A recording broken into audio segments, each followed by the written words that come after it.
হুজুর প্রশ্ন আইছে যে খাপনের পয়সা যদি রয় পাশে তাইলে এই পয়সাগুলা কিটা করা উচিত? এই প্রশ্নের উত্তরটা দেওয়াও জরুরি। খাফনের খাফল আমার হিসাবে দুই প্রকারের থাকে।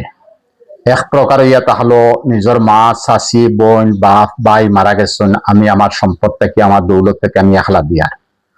হয়তো খাফনের খাফড়া লাগি টাকা 6,000 5,000 ফাটাইছি, এ থেকে 3,000 টাকার খাফনের খাফড় আইছে। বাকি পয়সা রয়েছে, বাকি পয়সা আপনি বক্ষণ করতে পারবা, আপনি ইস্তেমালও রাখতে পারবা। যদি কেউ চাইন না আমি গরিবের মিসকিনরে দিতাম তো পারবা, এগুলো আপনার ইচ্ছা, কিন্তু আপনার লাগে যাইজ আছে, আপনি খাইতে পারবা। 2 নম্বর হইছে কোনো গরিব মানুষ হয়তো চান্দা কেউ দিছন 500 250 টাকা করিয়া বাক্কা 6-7 হাজার টাকা হয়ে গেছে, খাফনার খাফড় হয়তো টাকা 2,000 গেছে। বাকি যে পয়সা রয়েছে আমি কিতা করতাম, তখন গরিব মানুষ হিসাবে ও ফ্যামিলিতে পয়সাটা যারা খাফনা লাগি দিছিলাম ওরা ও পয়সাটা ও ফ্যামিলি দিলেইতাম।